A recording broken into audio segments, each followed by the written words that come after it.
What is going on? Welcome to part 5 of fixing every MLB team's biggest need entering the 2022 offseason. We have fixed the AL West, the NL West, the AL Central, and the NL Central. So now, today, we get to take a look at the AL East and fix every team's biggest need in that division. If you haven't seen the other videos, I will put a link in the description so you can check out all of the other divisions we've covered. And if you have been checking out this series, thank you again.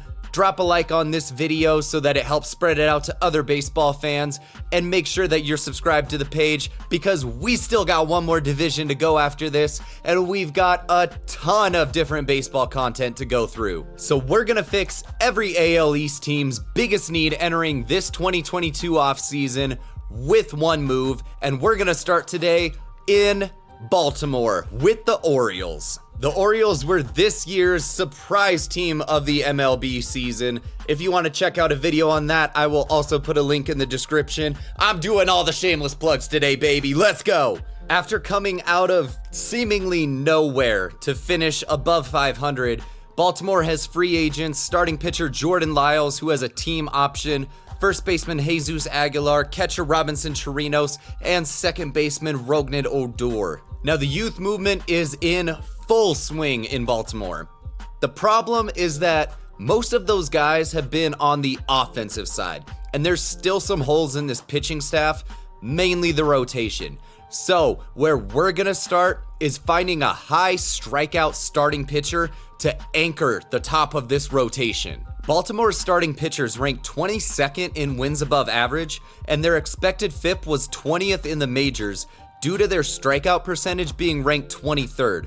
So we're gonna try to get some punchies up in this bitch. Now, this team's in a really interesting spot because they can either continue to build from within. Their number 2, 6, 13, 14, 19, and 30 prospects are all starting pitchers that have hit at least AA, or they've got the young core up at the major league level that's starting to show they can do this.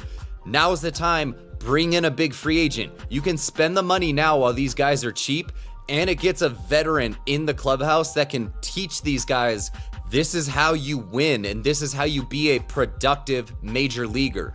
Next up is the Boston Red Sox, who, whether they're fucking ready for it or not, they need a hard reset, and they're about to get it because they have shortstop Xander Bogaerts, starters Nathan Eovaldi, Dick Mountain, and Michael Wacha, all free agents, along with James Paxton, who has a team option, DH JD Martinez, outfielder Tommy Pham, and reliever Matt Strom.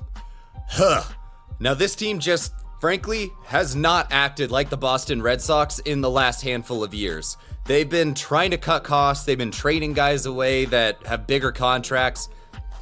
Whatever reason they're cutting money, they're getting a lot of it off the books now. So now is the time. Let's get back to being the fucking Boston Red Sox. And we're gonna do that by bringing in our next ace. Now, there are holes across this roster, and we could address a couple key positions, but we're losing so much in our starting rotation with Wacha, Hill, and Eovaldi being 2, 3, and 4 in innings pitched.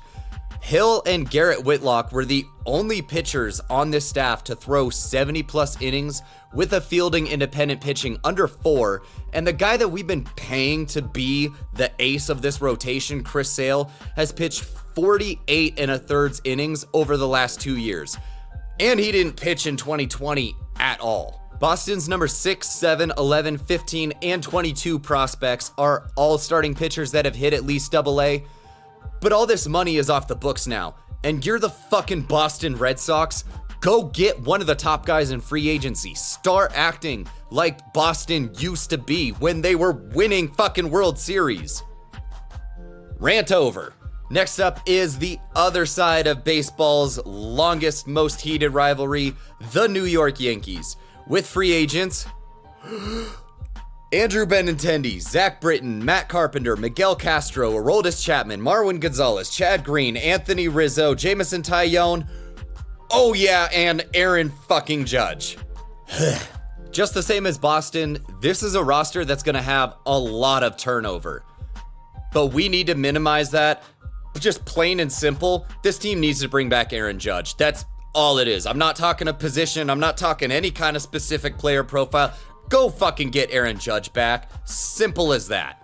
I could talk about how just crazy insane his season was this year, but these are his career numbers. A 14.9% walk rate, 0.52 walks to strikeouts, a 394 on base, 583 slugging with a 977 OPS, 299 ISO, 407 weighted on base average, and a 163 WRC plus. This dude has been a 63% better offensive player throughout his career. That's including when you first get into the majors and you are just trying to keep your head above water.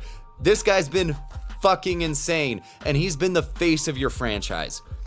Bring him back. Don't fucking care. From the biggest market teams to one of the smallest, the Tampa Bay Rays, who have a team option on outfielder Kevin Kiermaier, and they have free agents starter Corey Kluber, outfielder David Peralta, and catcher Mike Zunino. This is a team that's consistently built on its pitching. I don't know how the hell they keep revitalizing some of these guys, but they continue doing it. They're gonna do it again. Their rotation is fine. Where this team was lacking is in the lineup, and mainly the fact that there was about no pop in this lineup. The one spot that we have available is going to be center field, and God help us if we can find a power hitting center fielder to help this team.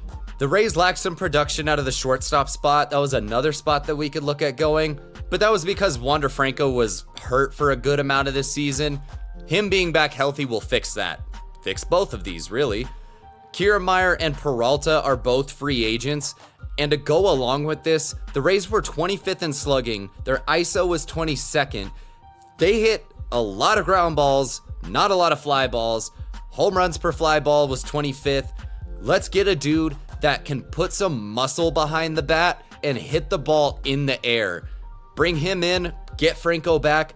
That's going to help round out this lineup.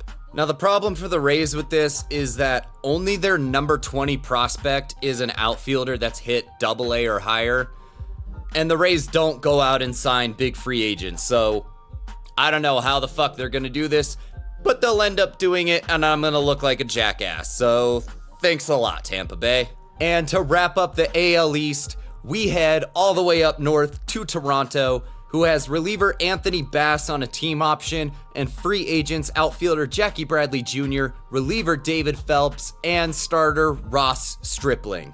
All right, their lineup's fine. I don't need to talk about that. This team could use a little bit more pitching, both in starting pitching and relievers.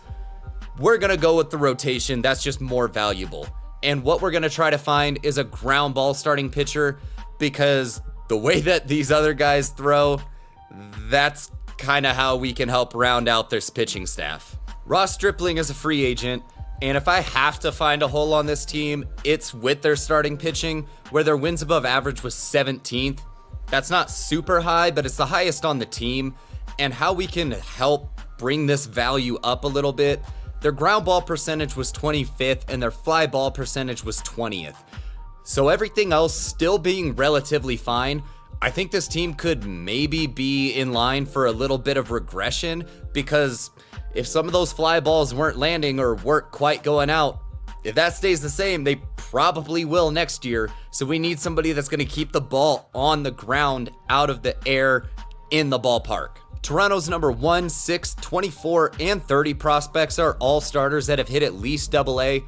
Maybe one of those top two guys, just kind of like Alek Manoah this year, can step in right away and help this team compete. But you're also trying to go for it right now, and you're in a really tough division. Go sign one of the big starters on the market this year so that one of your other competitors can't. This is how we would fix every AL East team's biggest need entering the 2022 offseason. Leave a comment down below. I know you will, whether I fucking ask you to or not. So leave a comment and let me know what's every team's biggest need in this division, and how would you fix that? If you made it this far, thank you for watching, and you can support the video by dropping a like on it. It helps spread it out to other baseball fans so they can enjoy it as well. And make sure you subscribe to the page because we still have the NL East to go for, and we've got a ton of different baseball content that's going to come out on this channel. Thanks again for watching. I hope you enjoyed. Have an awesome day, and I'll see you in the next one.